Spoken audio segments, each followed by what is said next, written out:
Hello everyone, welcome back to 90 plus classes. मैं हूं आपके साथ पंकज। बच्चों, आज अपना नेक्स्ट टॉपिक जो हमने बात करी थी कि हम एलिमेंट्स ऑफ स्टाफिंग करेंगे। हमने स्टाफिंग प्रोसेस को पूरी तरह से कर लिया था। जिन बच्चों ने वो वीडियो नहीं देखी है तो पहले डिस्क्रिप्शन में जाके लिंक है, उस वीडियो को देख ले ताकि आपको रिक्रूटमेंट, सिलेक्शन और ट्रेनिंग का एग्जैक्ट मीनिंग वहाँ से पता लग जाए। वहाँ पे ये हमारे प्रोसेस के ही तीनों एक स्टेप्स थे। तो हमने कहा था कि इन तीनों को हमने डिटेल में पढ़ना है। तो आज हम उसी में से एक रिक्रूटमेंट को स्टार्ट कर रहे हैं। और रिक्रूटमेंट वाला टॉपिक बड़ा भी है, बड़े तो दोनों ही हैं, ये दोनों ज़्यादा बड़े हैं as compare to training. Recruitment को दो पार्ट में कवर करेंगे। तो आज स्टार्ट करते हैं। देखो, रिक्रूटमेंट का हमने मीनिंग पढ़ लिया था कि लोगों को इनवाइट करना, ऑफर देना कि आप हमारी कंपनी में, हमारी ऑर्गेनाइजेशन में जॉब के लिए अप्लाई करो। अब रिक्रूटमेंट करने के दो तरीके हैं। पहला है इंटरनल सोर्स और दूसरा है एक्सटर्नल सोर्स। मतलब आप लोगों को इनवाइट दो तरीके से कर सकते हो। एक तो इंटरनली अपनी ऑर्गेनाइजेशन के अंदर के ही लोगों को इनवाइट कर रहे हो, और दूसरा होता है एक्सटर्नली, मतलब बाहर के लोगों को जो आपकी ऑर्गेनाइजेशन में अभी काम नहीं करते, या तो किसी ऑर्गेनाइजेशन में काम करते हैं या वो जॉब अभी ढूंढ रहे हैं। और इंटरनल मतलब वो अभी ही आपकी ऑर्गेनाइजेशन में हो सकता है किसी और डिपार्टमेंट में हो या लोअर लेवल में हो। आज हम सिर्फ इंटरनल वाला कवर करेंगे क्योंकि इंटरनल के भी दो पार्ट हैं। फिर इंटरनल के मेरिट्स और डीमेरिट्स भी हैं, और एक्सटर्नल के तो बहुत सारे पार्ट हैं। तो अगर एक में दोनों को कवर करेंगे तो वीडियो बहुत बड़ी बन जाएगी, इसलिए सिर्फ इंटरनल वाला कवर करेंगे। तो देखो, इंटरनल रिक्रूटमेंट क्या होती है। जब कैंडिडेट्स को, जो अभी कैंडिडेट्स हैं, उनको इनवाइट किया जाता है विद इन द ऑर्गेनाइजेशन। याद रखना, आपकी ऑर्गेनाइजेशन में वो पर्सन पहले से ही काम करता है, तब भी आप अपने एम्प्लॉयज को रिक्रूट कर सकते हो, बोल सकते हो कि आप उनको जॉब के लिए अप्लाई करो। ऐसा कैसे? मान लो कोई पर्सन लोअर लेवल पे काम करता है, उसका जो लेवल है वो लोअर लेवल है, आपको मिडिल लेवल के लिए पर्सन चाहिए। वो पर्सन हो सकता है नया आया हो, इसलिए अभी उसको लोअर लेवल की जॉब मिली हो। 6 महीने बाद उसने काम सीखा, एक्सपीरियंस बढ़ा और आपकी कंपनी में ही एक बड़ी पोस्ट निकली, तो हो सकता है वही पर्सन लोअर लेवल वाला आगे जाके मिडिल लेवल के लिए प्रमोट हो जाए। तो इसलिए इंटरनल रिक्रूटमेंट क्या होता है, जो ऑलरेडी एग्जिस्टिंग एम्प्लॉयज हैं उनको एनकरेज करना। अब इसके दो मेथड होते हैं। इंटरनल रिक्रूटमेंट को दो तरीके से किया जाता है। एक है आपका ट्रांसफर और दूसरा है प्रमोशन। ट्रांसफर क्या होता है बच्चों? एक डिपार्टमेंट से दूसरे डिपार्टमेंट में या एक ब्रांच से दूसरे ब्रांच में ट्रांसफर कर देना, लेकिन आपकी जो पोस्ट रहेगी, आपका जो लेवल रहेगा वो सेम रहेगा। अगर आप यहाँ पे भी लोअर लेवल में थे, मान लो एक डिपार्टमेंट ए है और एक डिपार्टमेंट बी है, ए से आपको बी में ट्रांसफर कर दिया गया, बी में एक पर्सन की जरूरत थी और यहाँ पे ए में एक्स्ट्रा पर्सन थे वैसे, तो आपको ट्रांसफर कर दिया गया। तो यहाँ पे जो आपका लेवल था, अगर आप यहाँ पे लोअर लेवल पे काम कर रहे हो तो बी डिपार्टमेंट में भी लोअर लेवल में ही काम करोगे, उसको बोलते हैं ट्रांसफर। अभी इसका मीनिंग भी करेंगे प्रॉपर। और प्रमोशन क्या होता है? प्रमोशन होता है अपग्रेड होना, आपके लेवल पे, आपकी पोस्ट पे, आपकी पोजीशन को बढ़ जाना। ट्रांसफर में आपकी पोजीशन नहीं बढ़ रही, आप सेम पोस्ट में ही काम करोगे। आप कभी बैंक में जाओगे ना, सरकारी बैंक में, अपने स्कूल्स में ही देखोगे, अगर आप गवर्नमेंट स्कूल में ज़्यादा होता है, प्राइवेट में कम होता है। आप गवर्नमेंट स्कूल में टीचर्स का ट्रांसफ़र किया जाता है और मोस्टली उनको वही सब्जेक्ट जो वो यहाँ पे एक ब्रांच में पढ़ा रहे थे, वही सब्जेक्ट, वही क्लास दूसरे ब्रांच में कर दी जाती है। ऐसे ही बैंक्स में होता है। गवर्नमेंट बैंक्स में जाओगे तो आप देखोगे जो कैशियर होते हैं, जो कैश कलेक्ट कर रहे हैं, देते हैं, उनका बहुत ट्रांसफ़र किया जाता है, कभी ए ब्रांच, कभी बी, कभी सी।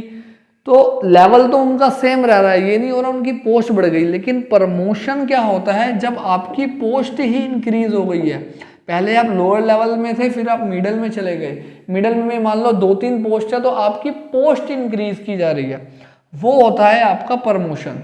अब करते हैं इनका ट्रांसफर और प्रमोशन का एक बार प्रॉपर मीनिंग, फिर करेंगे इंटरनल के मेरिट्स एंड डीमेरिट्स।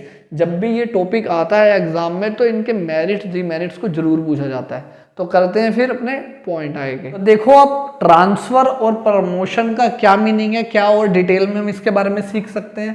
पहले अगर मैं ट्रांसफर की बात करूं तो ट्रांसफर होता है shifting of an employee from one department to another department या फिर ब्रांच या फिर जॉब। आपका डिपार्टमेंट चेंज किया जा रहा है, ब्रांच चेंज की जा रही है, जॉब चेंज की जा रही है विदाउट, ये याद रखना ये इंपॉर्टेंट है, without any change in the salary status and responsibility of the employee. अभी मैंने बताया आपका लेवल सेम रहता है ट्रांसफर पे, तो आपकी सैलरी भी सेम रहेगी। जो काम आप ए डिपार्टमेंट में कर रहे थे वही काम आपने बी डिपार्टमेंट में करना है। आपका स्टेटस भी सेम रहता है, मतलब लेवल भी सेम रहता है, और आपकी रिस्पॉन्सिबिलिटी भी उतनी ही रहती है जो कि आपके दूसरे लेवल पे दूसरे डिपार्टमेंट में थी। और ये हॉरिजॉन्टल होता है। हॉरिजॉन्टल मतलब ए डिपार्टमेंट और बी हमेशा ऐसे को होता है, कभी वर्टिकली नहीं होता। वहीं बात करें अगर प्रमोशन की, प्रमोशन में हमने क्या देखा, shifting of an employee from a lower job position to a higher job. यहाँ पे उसका लेवल ही बढ़ चुका है ऑर्गेनाइजेशन में, ऑर्गेनाइजेशन उसकी सेम है लेकिन उसका लेवल बढ़ चुका है। जैसे मान लो आपके स्कूल में कोई वाइस प्रिंसिपल है और थोड़े टाइम वाइस प्रिंसिपल की पोस्ट पे रहने के बाद अब वो प्रिंसिपल बन गए, तो लोअर जॉब से हाई जॉब पे वो आ गए। और ये इट इंक्लूड्स हायर सैलरी, अब उनकी सैलरी भी बढ़ेगी, स्टेटस भी बढ़ गया और जिम्मेदारी रिस्पॉन्सिबिलिटी भी बढ़ गई। और ये वर्टिकली होता है जब हमारे 3 लेवल होते हैं, टॉप लेवल, मिडिल लेवल और लोअर लेवल। तो अब ये लेवल बढ़ रहा है, वर्टिकली चल रहा है ना कि horizontally. Has a psychological impact on employees. Employees के ऊपर चाहे जिस पर्सन का प्रमोशन हो रहा है या जो बाकी एम्प्लॉयज है उनके माइंड पे ये पॉजिटिवली इम्पैक्ट कर सकता है। कैसे नेगेटिवली भी कर सकता है, भी देखेंगे। क्योंकि अगर एक एम्प्लॉय, अगर आपके वाइस प्रिंसिपल बन गए हैं तो जो वाइस प्रिंसिपल की पोस्ट है वो भी तो किसी ने एक्वायर करी होगी ना। हो सकता है कोई और उनसे नीचे के लेवल के जो टीचर हैं वो वाइस प्रिंसिपल बन गए हो। और एक प्रमोशन होने से क्या होता है, जो बाकी एम्प्लॉयज़ हैं उनके अंदर भी एक ऐसी फीलिंग्स आती है कि हमें भी अच्छे से काम करना है ताकि हमारा भी प्रमोशन हो सके। तो ये था meaning of transfer and promotion. अब लास्ट टॉपिक करते हैं, merits and demerits of internal recruitment. देखो फ्रेंड्स, अब क्या होता है हमारे merits and demerits of internal recruitment. सबसे पहला मेरिट्स क्या, motivation to employees to improve their performance. यही मैंने अभी आपको बोला था कि एम्प्लॉइज जो होते हैं वो मोटिवेट होते हैं कि हम भी अगर अच्छे से परफॉर्म करेंगे तो हमारा भी प्रमोशन हो सकता है। तो ये एक कंपनी इसका यूज़ भी करती है। कंपनी अपने एम्प्लॉयज़ को मोटिवेट रखने के लिए ऐसा क्या कहते हैं, बोलती है कि अगर आप एक टारगेट दे देती है कि अगर आप ये प्रमोशन, ये काम टारगेट पे कर लेते हो तो उस पर्सन को प्रमोट किया जाएगा, रिवॉर्ड दिया जाएगा। तो वो एक एम्प्लॉयज़ के अंदर मोटिवेशन आती है। नेक्स्ट है लेस एक्सपेंसिव। जब हम एक्सटर्नल वाला पढ़ेंगे ना, तो जब बच्चों स्टाफिंग की जाती है ना कंपनीज में, तो कंपनी का एक अलग से डिपार्टमेंट होता है, HR डिपार्टमेंट। या तो वो ये लोग काम करते हैं या फिर प्रोफेशनल हायर किए जाते हैं जो एक इंटरव्यू लेंगे, जिनके अंदर एक स्पेशल नॉलेज होती है कि कैसे एक पर्सन को चेक करना है कि क्या उसका बैकग्राउंड है, कैसा उसका एटीट्यूड है। लेकिन इसमें ऐसा आपको कुछ नहीं करना पड़ता, क्योंकि आपको ऑलरेडी पता होता है कि मेरा जो एम्प्लॉइज़ है इसका क्या पास्ट में रिकॉर्ड रहा है, कैसे इसकी परफॉर्मेंस रही है। तो वो थोड़ा यहाँ पे टाइम और पैसा दोनों बचता है। थर्ड सिंपल प्रोसेस है। अब वही अब हम एक्सटर्नल पढ़ेंगे तो उसमें बहुत कॉम्प्लिकेटेड प्रोसेस होता है, बहुत सारे क्या कहते हैं स्टेप्स होते हैं, वो फॉलो करने पड़ते हैं। लेकिन इसमें कोई भी ऐसा स्टेप फॉलो करने की ज़रूरत नहीं होती। A tool of training, training का टूल भी ये है, क्योंकि प्रमोशन जब किया जाता है तो क्या होता है, एम्प्लॉइज़ को नए लेवल पे एम्प्लॉय जाएगा। अब एम्प्लॉय नई लेवल पे गया तो वो वहाँ पे काम सीखेगा। पहले उसे बोला जाता है, कई कंपनियों में ऐसा होता है, कई सिचुएशन ऐसी होती है कि पहले उसको बोला जाता है आप 1 महीने बड़े लेवल पे किसी के अंडर काम करो, ट्रेनिंग दी जाती है। जब लगता है कंपनी को कि ये पर्सन अच्छे से उस लेवल का काम किया जा रहा है, तब उसका प्रमोशन या ट्रांसफ़र कर दिया जाता है। तो ये भी एक बेनिफिट होता है। लास्ट है no over and under staffing. No over and under staffing कैसे, मान लो एक डिपार्टमेंट, एक ब्रांच A है और एक B है। अगर ए ब्रांच में ज़्यादा एम्प्लॉयज़ काम कर रहे हैं और बी में कम है तो ए से ही ट्रांसफ़र कर दिया जाएगा बी में। ये नहीं होगा कि बाहर से एक और एम्प्लॉय को नया जॉब दे दी जाए।